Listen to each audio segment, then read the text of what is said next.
If you've been feeling stuck in your life, maybe you feel like alienation is defining you and you can't seem to move past the effects of it. Maybe you're repeating a specific cycle, choosing the same kinds of people in your life. This episode will really help you out. Welcome to Beyond the High Road, a podcast dedicated to healing your heart and life following the grief of alienation. I'm your host, Shelby Melford, a twice certified life coach specializing in post-traumatic growth. I'm also a target parent who felt like my identity in this world left me on the very same day that my sweet child did. After hitting my emotional bottom, I devoted the next 6 years to research and personal growth. Using proven concepts based heavily in neuroscience and psychology, I developed my own playbook for reintegrating with life and reframing my role as my daughter's mother in the midst of living apart from her. I went from feeling agonized, helpless, and directionless to feeling energized, confident, and most importantly, at peace. Today, I get to help other parents like you to do the same. If you're experiencing the effects of alienation and you're ready to heal, then this show is my love letter to you. Stay tuned. So before I forget, I want to remind you guys that if you are liking what you've been hearing on the show, please hit the follow button so that you can get notified when new episodes come out, especially because I haven't exactly decided on which day of the week that I'm going to be doing it on the reg. I've been coming out with at least one episode a week, if not two, but eventually I'm going to need to land on a day. I've just been testing out what I'm going to like more. Anyway, so please hit the follow button to get more. And also, if you have not, I would love you forever if you would also rate and review the show so that we can get more exposure and have some more listeners, and then possibly have those listeners join into the holiday support group, which I'm getting ready to tell you about in just a sec. All right, see you soon. So today we're talking about allowing emotion and processing pain, processing any emotion for that matter. So stick around. Okay, so before I start into today's topic, I want to let you guys know that over the holidays, I am going to be running a support group, a weekly support group where you and whoever is interested will have free coaching available to you once a week if you want it. Right now, I have it tentatively scheduled for Thursdays at 8 p.m. Eastern Standard. But if that doesn't work for the majority of people, then I am okay to switch to another evening. I figure evenings might be best for most people. But regardless, if you're interested in the group coaching over the holidays, just message me with a yes, I'm totally interested, and let me know at least that. If 8 p.m. works, then great. We'll just keep it at that for now. If it does not, just let me know what times do work for you. Okay. And if there is a time that most people are saying that works better, then I'll do my best to accommodate. I'm going to be holding the meetings on Zoom. They will be private, and you, of course, will have the option to remain anonymous to the other participants if you so choose. So if that's a concern for you, fear not. That can be covered, no problem at all. You don't ever have to turn on your camera. Like I said, if you want to remain anonymous, I'll lay out all the details on how to do all of that after everybody signs up and we get a day and time finalized. So if you've never experienced group coaching, what that will look like for these is I will bring on one person at a time to get coached on whatever is going on with you that you want help with. And coaching is different from therapy if you've never experienced even one-on-one coaching, where we focus on what is happening right now and moving forward, like where you want to be, as opposed to what has happened so much in the past. So that's the difference there, basically, is I help you with actionable steps to take moving forward. And sometimes I just act as a person to hold space for you, to listen and help you to unravel your thoughts. So, what I compare coaching to is like if you had a big ball of tangled up yarn and picturing me helping you to unravel the yarn so that all of the knots were out and you were able to then use the yarn. Like I'm helping you look at it and decide which parts you want to keep and which parts you don't. The yarn being your thoughts, ideas, beliefs. Okay. And together we would sort through the thoughts that are not helping you or causing you to stay stuck. We sort through all of your thoughts together and decide where you want to land, basically pulling the string so that you can look at everything that is happening with a clearer mind so that you can make more informed decisions about who you want to be, how you want to act, what you want to do moving forward. Okay. It's a super duper helpful, life changing, I would say, tool. I went through therapy, lots of therapy. My therapist was amazing and unlocked a lot for me. But really, coaching enabled me to take my own life by the reins. With therapy, I felt like I was still stuck back in the problems and in the circumstances of my past. And when I began with my coach, that is really when I started to see the major change in my life happening. I began to see where my power was, and that's when shit started happening for me. What that would look like is I would pull one person on at a time and coach them, coach you if you were the person. And what is so great about the group coaching is that if you are a spectator in that or a listener in the coaching experience that somebody else is having, oftentimes, because you're not the one getting coached, you will see it in a completely different way than the person that is getting coached. And so you'll be able to, like, the pressure will be off a little bit. And so you'll be able to take in the whole experience and take whatever the person being coached on, their situation, and apply it to your own life. There's a great deal of learning that goes on in group coaching sessions because everybody walks away with so much more resolve from whatever's going on. Like I belong to a group coaching membership for myself, and I tell you, benefits that I have gotten from that have just been I can't even express.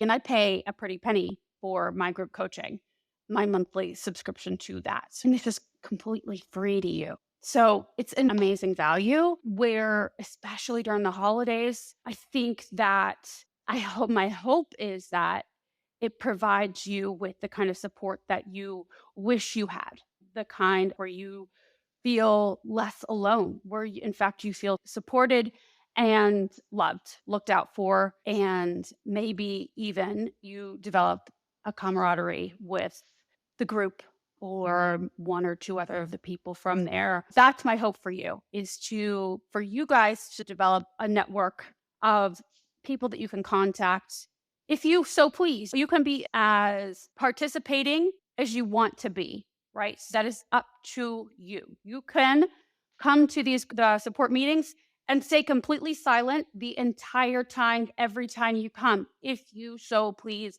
Nobody will I will not be putting a spotlight on you. So you can make this group what you want for you. And if it goes well, what I mean is that there's a good attendance, then I will consider then at that point whether we want to take it past the holidays or not. Okay. And make it like a regular thing. That's where I stand with that. Moving along.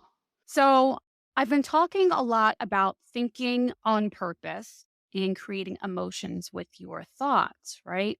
But I have yet to share with you my thoughts and my knowledge about the power of allowing your feelings. We have, as I talked about in, I think the third episode, talked about maintaining control over your emotions. We have been, especially in the Western world, we have been conditioned from the time that we're young to only want to feel the good feelings, right? The happy. We're always trying to get to happy. And although that is wonderful, in this life, we're going to have other feelings. And because most of us have not been taught what to do when these uncomfortable feelings come up, we tend to avoid them. And some people can get away with that in their life and do just fine. Everybody, I'm sure, could do just fine. But when you are dealing with something like parental alienation, or when you're trying to recover or heal from domestic abuse or childhood abuse and any psychological abuse, if we're trying to move past those things and create a new life for ourselves, we first have to process what has happened in the past so that we don't repeat what has already happened. Okay.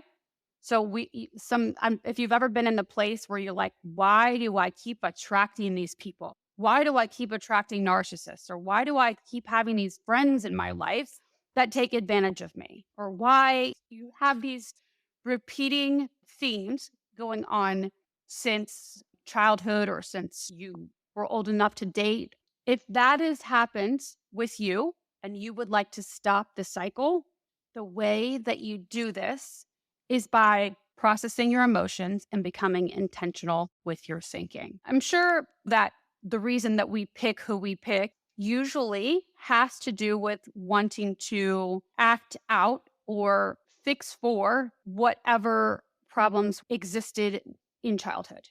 If there was any abuse in childhood, we as adults will try to recreate that scenario so that we are in control of it this time. The brain wants to do that in order to work it out and feel safe and move on from there. But it does this all, if you're not aware of it, you're doing it and the brain is going to lead you awry, lead you where you don't want to go because you're not doing it consciously, because you don't need to relive these experiences, your childhood experiences, in order to process and move fast. There's a much easier way to do that. Much easier way to do that. And that is to process your feelings.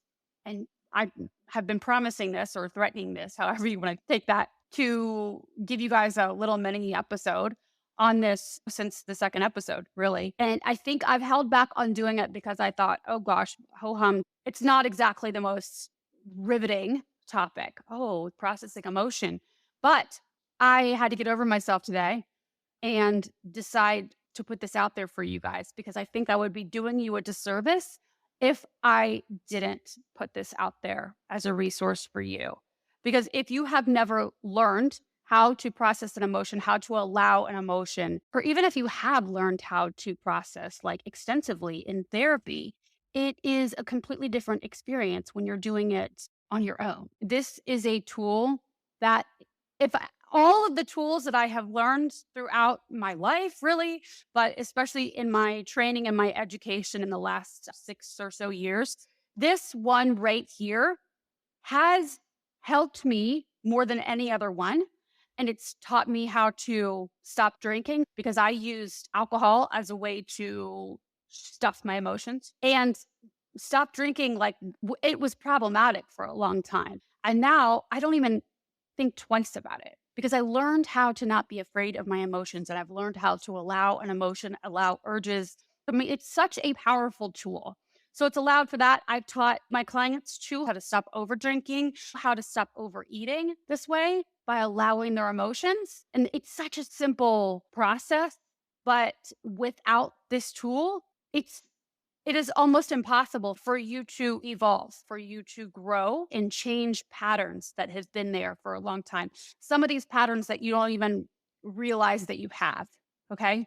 And then once you learn how to allow emotions, you become awake. You are all of a sudden conscious to life. It is a completely different feeling, folks. I'm telling you, I know that sounds plain and simple, but allowing your emotions is by far the most life-changing thing that I think that you can do. Enough building that up.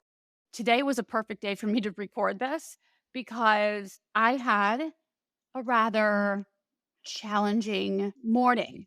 I was going to make a couple posts and I just wanted to get some ideas. And so I just did a hashtag parental alienation search. And what came up was this stepmother's I don't know the girl. It was just this stepmom who, how should I say this so that it's not charged? She basically has made like a coaching business around alienating, demonizing the children's mother, the quote unquote bio mom. People like me and you, basically. This was a stepmom, not a stepdad. It was infuriating because I saw the post, and the post was this flippant post. I don't need to go through all of it. But then of course, because I'm a glutton for punishment, I clicked through and went to this profile page. And I saw all of she was like building this army of other stepmoms and maybe stepdads. I think it's just mostly stepmoms who have positioned themselves as the holier than thou stepmom who is honest to a fault to the children about the bio mom or dad or whatever. I'm getting all kind of flustered even talking about it. Long story short, this girl is demonizing alienated parents like us. And she is what I consider to be a major part of the problem. Okay. So I had all the kind of feels this morning. I was in a mood. My stomach was in knots. If you remember from my managing your emotions, talking about the swirling in the belly and like the hot in my head. And I had like the feelings going up and down through my chest and into my solar plexus. Like I was having a stress, like anger and stress response that was like intense. I was so pissed at this person. Okay. So I painted a picture. You get it now. Clearly, I have some more processing to do. But I thought right then and there, I was like, okay, I have to stop what I'm doing right now. I have to put it down, and I need to go ahead and process this emotion that I'm having. As opposed to either feeding it with reading more of what she had to say, as opposed to getting busy doing something else so that we don't have to feel. Like I used to drink. I probably wouldn't have drank at 9:30 in the morning because of this ever, but maybe, I don't know. But I would have done something. Maybe I would have online shopped or started cleaning or doing anything I could to not feel. But in this instant, what I chose to do was feel instead. Because sometimes the best thing to do is to allow the emotion to be present. Okay. Not sometimes, really all the time, but there are times where it's just wouldn't be smart for you to process the emotion, like, i.e., when you're driving or if you're at work, right? And with people or in public. So there's certain times when it's not appropriate, but otherwise I vote for, if it's possible, I vote that you always try to feel your emotion when you're feeling the physical effects of it. Okay. And sometimes even when you're not, but let's just stick with the basic right now. So I chose this morning to process this emotion. Here's what it looks like. I sat down. I was already sitting, but I had to I usually like to pace. And so I had to position myself with my feet on the floor, like mindfully with my hands on my thighs, but relaxed position. And I just got in touch. I closed my eyes and I got in touch with my breathing. Okay. And so I calmed myself down and I simply told myself to allow the emotion to be. Okay. You're creating this like mental, emotional space for yourself. And once you've centered yourself and become aware of the physical feelings that you're experiencing in your body, the swirling in your belly, if that's what's happening. For me, I'm going to talk about me. So this morning, I felt my belly doing the butterflies. I felt the tightness and noticed it. It's helpful to say them out loud. It's okay. I feel tightness in my chest right now. I feel warmth. It feels hard. Sometimes my belly will feel hard, or like my throat in there will feel hard and tight. And I want to describe all of the physical sensations that I'm having at that moment. And I want to notice, like take a scan of the body. If you've ever done like Shavasana in yoga, sometimes I'll do it in the beginning of the class too, but like where you scan from the top of your crown of your head all the way down to your feet, right? For processing emotion, you do it how you want. There are no rules. Me, I like to start from my bottom up as opposed to scanning from head down. I like to scan from my feet all the way up my legs. A lot of times I will feel this weird feeling in my knees and in my calves and in my thighs too. So I feel it all. I notice it all the way up groin area. Do I feel anything there? Belly, back, chest, throat, all the way up. How does it feel in my head? And I take time to sit with all of those vibrations and sensations. Okay. And once you do that without rushing it through, like if you can come to yourself, be there with yourself with the idea or with the thought, the mindset that you are being present for yourself, to love yourself with the intention to be there for your emotion that you're experiencing in this moment. You will notice most of the time feelings come like in waves. They'll pass through you and things will start to shift if you sit with it long enough. Usually 60, 90 seconds, sometimes you'll start to notice a shift where maybe the feeling in your solar plexus has moved up. It's less tight now and it's sort of dissipating or broken up, and however that works for you. And I don't want to put words into your mind. Really truly want you to experience what that feels like. Okay. But it will start to change. Some people will, even if you close your eyes, can actually see a color associated with specific feelings. I don't want to get all woo on you, but whatever you can do to describe to yourself what the physical feelings look like, feel like, sound like, even all of the physical, all of your senses, what you can describe about it. Okay. Be present for yourself.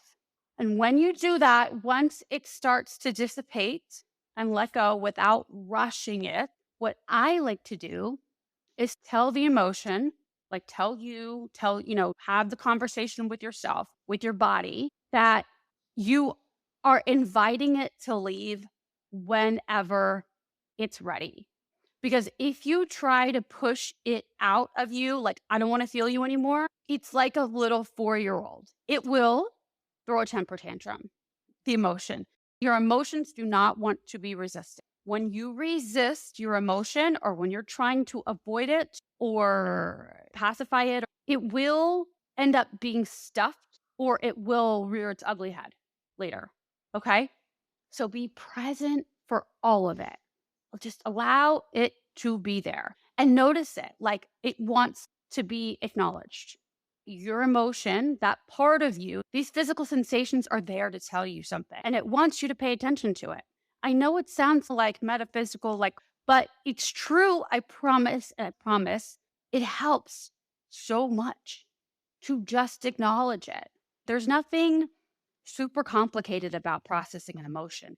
It's noticing it, allowing it to be there, and then inviting it to stay or go whenever it's ready. That is it. You create that, hold that space for yourself. Okay. And in doing that, you start to develop like this trust with yourself. Like the other parts, subconscious parts of your brain will start to realize that you have your own back, that you are safe, that you will be there for yourself when in other times you have not, when other times you've put you on the back burner. You've chosen to go drink your feelings or you've chosen to do anything but not feel this feeling that I have. You'll start to notice you're building a relationship with yourself, that you like being with yourself. So these things are important, like super duper important for your growth. And once you begin to allow your emotions, it's my experience, you'll start to realize that they're only vibrations in your body. And we're so scared of those emotions for why?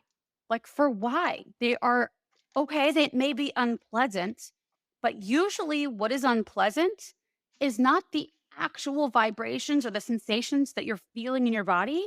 What's unpleasant is the thoughts that we attach to these emotions. If you don't judge yourself, and if you remind yourself that the feeling that you're having is okay, then there is nothing to fear. It's just discomfort or just whatever, however you describe it. Okay. You cannot die from having an emotion. In fact, the opposite is true. Actually, people do die from not feeling, from avoiding their emotions. That is the honest to God truth. People do die of sickness and all sorts of disease because they are avoiding feeling. But the opposite is never true. In fact, the only thing that you can suffer there is a better life and not repeating the mistakes that you've already made. This is the simplest tool you can apply, is to allow yourself to feel discomfort. And there is a difference. Let me just say that allowing yourself to feel, I think I said this before, allowing yourself to feel does not mean wallowing in your feelings or feeling sorry for yourself, or what's the word I'm looking for? Like drowning yourself in emotions. Yeah, this is not, you're not being decadent with over feeling or feeling too many or becoming so emote. You're allowing an emotion to be there. And in that way, you can let go and move forward with your life. I'm not asking you to sit in your emotions, but there are times like when it came to feelings I had about my daughter and a lot of these deep wounds that I was still carrying, where I needed a minute. I needed like to keep feeling the same emotion, allowing myself to keep feeling the same emotion. And the thoughts would come up. And each time I had to stop myself and allow myself to feel. Some of these emotions can be, I will say that, some of these emotions can be powerful and they will keep coming back. But what I ask so make sure that you have support around you and that you've been through therapy. I am not a therapist. I am a coach and I am trained in this. But if you need to be seeing a therapist, if you fear that allowing these emotions is going to be too much for you, then get back into counseling if you're not in it. Okay. But I want to make sure that you understand that emotions are vibrations and your thoughts are not you. Okay. Okay. Okay, so don't forget to get in touch with me and leave me a message about what times work best for you if you're interested in attending the holiday support group. Okay, you don't want to sleep on this because I'm working this all out this week, wanting to possibly start next week if we don't start on a Thursday, or definitely for sure start the week after next. You can hit the voice message option right there on the episode notes, or you can also email me at beyondthehighroad@yahoo.com. Okay. Yeah. So don't sleep on that. Also, y'all, don't forget to subscribe to this show if you want to get notifications. And I would love it if you are enjoying what you hear. I would love if you would leave a review. That would be fantastic. It would help the show, help me to gain more listeners and get more exposure for our holiday group, and generally just up the morale. All right, guys. So I'll see you next week. Thanks. Thanks so much for listening today, guys. I am so elated that you've chosen to share your time with me. If you liked what you heard today and you would like to hear more, please click subscribe so that you can be notified of new episodes. And thanks again, y'all. You are already in my heart. Till next time.